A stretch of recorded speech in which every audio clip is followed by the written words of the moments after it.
আমি দীর্ঘ ১.৫ বছর ধরে যাবৎ এই প্রবলেমটা আমি ভুগতেছি। তো এর আগে অনেক জায়গায় বিভিন্নভাবে বিভিন্ন ওয়েতে অনেক ডাক্তার দেখানো হয়েছে। তো আহামরি কোনো সুফল আমি পাই নাই। আজকে টোটাল ১০ দিন হলো। আলহামদুলিল্লাহ আমি আগের থেকে ভালো আছি। বিসমিল্লাহির রহমানির রহিম। দর্শক, ডিপিআরসি থেকে আমি হিপ জয়েন্ট ক্ষয় রোগ বিশেষজ্ঞ ডক্টর মোহাম্মদ শফিউল্লাহ প্রধান। আপনারা জানেন সারা পৃথিবীতে হিপ জয়েন্টের রুগী, ব্যথা বেদনা, ক্ষয়, আর্থ্রাইটিস, এভিয়ান সমস্যা বেড়েই চলছে। প্রতিনিয়ত বাংলাদেশি রুগী, পার্শ্ববর্তী দেশ বিদেশ বিভিন্ন দেশ থেকে প্রবাসীরা চিকিৎসার জন্য আমাদের ডিপিআরসিতে আসে এবং most of the treatment procedure হচ্ছে MDT, multi disciplinary team approach, যেখানে সার্জারির কোনো প্রয়োজন হয় না। এই যে আমার পাশে বেলাল সাহেব আছেন, উনি আমাদের রুগী, ৩৫ বছর বয়সী, কুমিল্লা জেলার রুগী এবং ওখানে জব করেন উনি। বলেন, আমরা যে আপনাকে এখানে রাখছি, আমরা কোনো অপারেশন করছি? না, না স্যার।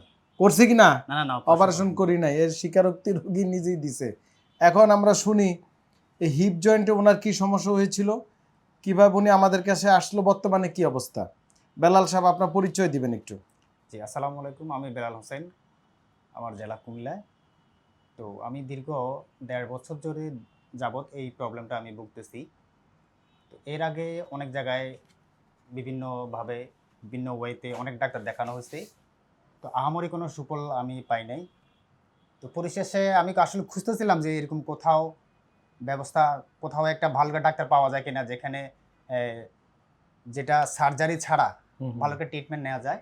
তো পরবর্তীতে ডিপিআরসি এখানে শ্যামলীতে যেটা আছে, শফিউল্লাহ প্রধান স্যারের এখানে স্যারের ইয়াতে নিউজ পেলাম। আর নিউজটা পাওয়া মূলত মেন মাধ্যম হচ্ছে ফেসবুকের মাধ্যমে। আচ্ছা। তো স্যারের সাথে যোগাযোগ করলাম। স্যারে বলল যে অ্যাডমিশন নেওয়ার জন্য। তো দেন আমি গত ২৬ তারিখ অ্যাডমিশন নিলাম। স্যারে বলল যে ১০ থেকে ১২ দিন অ্যাডমিশন মানে ভর্তি থাকার জন্য। তো আজকে টোটাল ১০ দিন হলো। আলহামদুলিল্লাহ আমি আগের থেকে ভালো আছি। ভালো আছি বলতে আগে একটু হাঁটাচলা করতে আমার প্রবলেম হতো। একটু এঁকে বেঁকে চলাফেরা করতাম আরকি। তো আলহামদুলিল্লাহ এখন আগের থেকে একটু ভালো হাঁটতে পারি। এখন আগে আর আঁকা বাঁকা হয়? না, এখন আঁকাবাঁকা হয় না।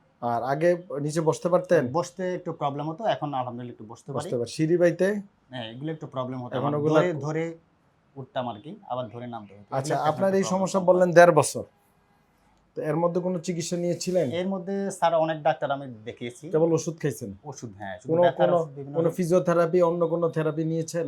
থেরাপি নিয়েছি, কিন্তু ওরা বেশিরভাগই সাজেস্ট করলো আপনার হিপ রিপ্লেসমেন্টের জন্য। ওরাও সাজেস্ট করছে হিপ হিপ রিপ্লেস করতে। রিপ্লেসমেন্টের জন্য।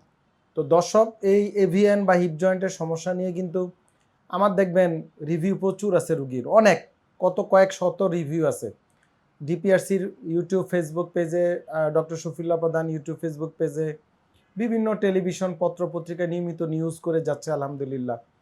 তো আসলে 50 নিচে রুগীদেরকে ইন্টারন্যাশনাল স্ট্যান্ডার্ড প্রটোকল, মানে কেউ বিদেশে অপারেশনে যাবে না। আমরা পার্শ্ববর্তী দেশে আমাদের অ্যালার্জি আছে যে আমরা ইন্ডিয়া নিয়ে, ওকে ভালো কথা, কিন্তু ইন্ডিয়া তো ডাক্তারদের ইন্টারন্যাশনাল প্রটোকল তারা ফলো করে, তাদের কাছে গেলেও তারা একই কথা বলবে যে না, তোমার বয়স কম, তুমি এখন অপারেশনে যাবা না, ওয়েট করো, এবং ইউ শুড ট্রাই কনজারভেটিভ, মানে অপারেশন ভিন যত চিকিৎসা আছে। তো এখন অপারেশন ভিন চিকিৎসা কি? ব্যায়াম, ইনজেকশন, ওষুধ, থেরাপি, ফিজিওথেরাপি। থেরাপি তো কয়েক লক্ষ টাইপের থেরাপি আছে, ডিসিপ্লিন আছে বিভিন্ন রকম। সেই থেরাপি না, অকুপেশনাল থেরাপি আছে, স্পিচ থেরাপি আছে, বিভিন্ন ম্যানুয়াল থেরাপি আছে, ইলেকট্রোথেরাপি আছে, স্টেম সেল থেরাপি আছে, প্রোলোথেরাপি আছে, কেমোথেরাপি আছে, রেডিওথেরাপি আছে। আমি যদি থেরাপি বলতেই থাকি, পৃথিবীতে কয়েক লক্ষ বিভিন্ন প্রকার থেরাপি আছে এবং এক এক দেশে এক এক রকম চিকিৎসা পদ্ধতি। চায়না গেলে দেখবেন একরকম থেরাপি, সিঙ্গাপুর আর এক রকম, ইন্ডিয়াতে আর এক রকম, বাংলাদেশেরই ঢাকা ইউনিভার্সিটির সিলেবাস এক, যশোর বিজ্ঞানের সিলেবাস ভিন্ন। বাত, ব্যথা, প্যারালাইসিস কিংবা আর্থ্রাইটিস, আধুনিক প্রযুক্তি অভিজ্ঞ বিশেষজ্ঞদের সমন্বিত চিকিৎসার নির্ভরযোগ্য নাম ডিপিআরসি। আবার ঢাকা ইউনিভার্সিটিরই 2টা সিলেবাস ছিল, এখন 2টা সমন্বয় করছে। আরেক জায়গায় দেখবেন শুধু কেবল টিপাটিপি ডলাডলি করে। আবার যারা নিটোর থেকে পড়ালেখা করছে সরকারিভাবে, তারা দেখবেন সব কিছুই করে। মানে ইট ডিফেন্স এবং সিলেবাস, পড়ালেখার উপরে এবং এক্সপোজারের উপরে। যারা রুগী তারা বুঝে আসলে তারা তো বিভিন্ন জায়গায় ঘুরে, ধরেন আপনি একটা রোগে যদি 4-5 জায়গায় থেরাপি না দিলে বুঝবেন না আসলে থেরাপি কি, বিদেশ না গেলে বুঝবেন না থেরাপি কি। সবাই থেরাপিকে সব জায়গায় একই রকম ভাবে এই ভ্রান্ত ধারণা থেকে বেরিয়ে আসতে হবে, নাকি আপনি কি বলেন? জি, জি, আপনি তো শিক্ষিত মানুষ, শিওর। এটা কি এক? No no no, totally difference. Even কি আমার এখানে এক একজন আপনাকে মনে হয় 2-3 জন থেরাপি দিছে, ঠিক না? আমার যদিও অবজারভেশন, কিন্তু আমার আন্ডারে আরো ফিজিওথেরাপিস্ট আছে, টেকনোলজিস্ট আছে, এরা কাজ করছে, এমবিবিএস ফিজিশিয়ান ডাক্তাররা আছেন, নার্সরা আছেন, আমরা সমন্বিত চিকিৎসা এখানে করে থাকি।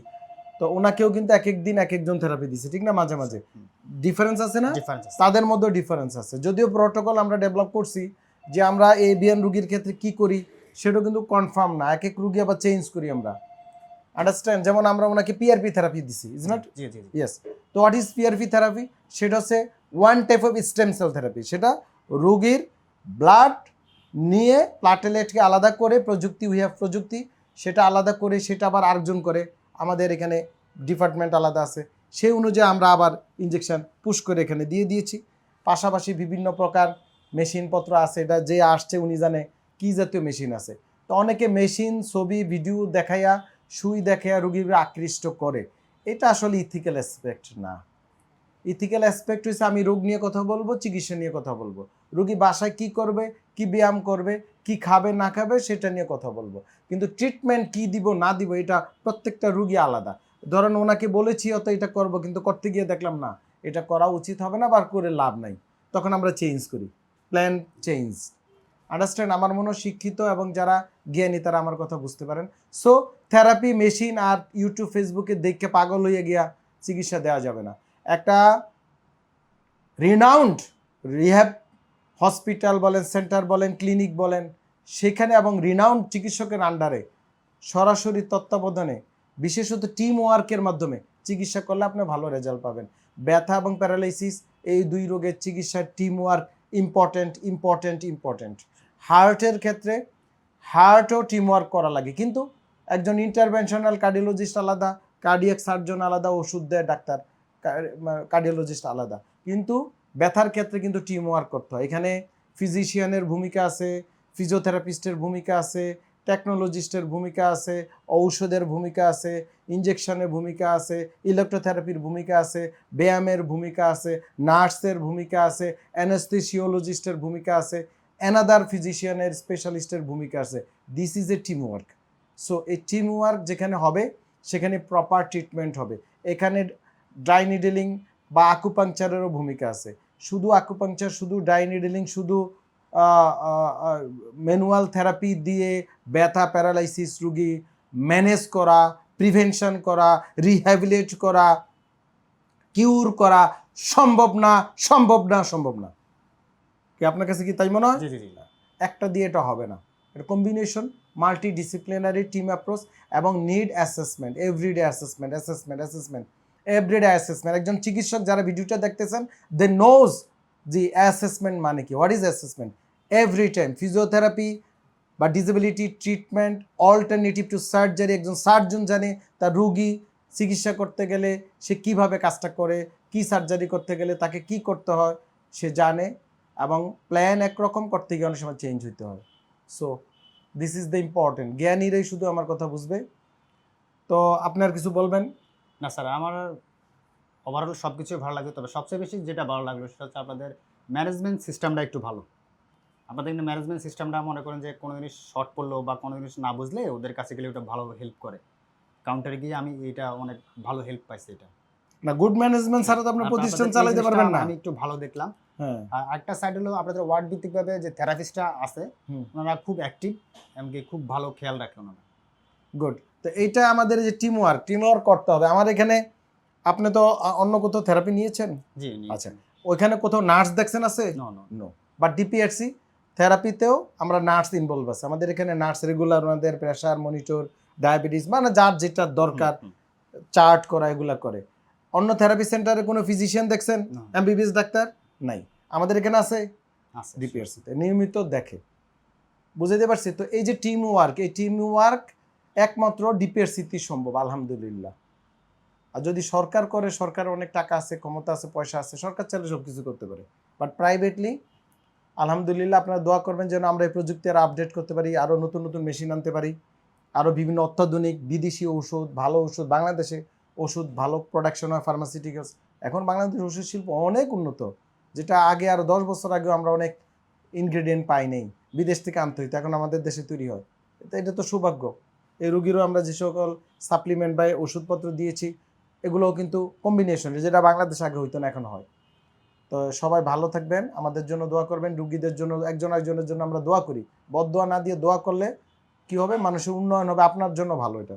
জি। আর যদি বদদোয়া দিবেন সে আর একটা শয়তান পয়দা হইব নাকি। জি। ভালো থাকবেন, আসসালামু আলাইকুম ওয়া রাহমাতুল্লাহি ওয়া বারাকাতুহু। ডিপিআরসি লিমিটেড, আস্থা, বিশ্বাস ও নির্ভরতায় অবিচল।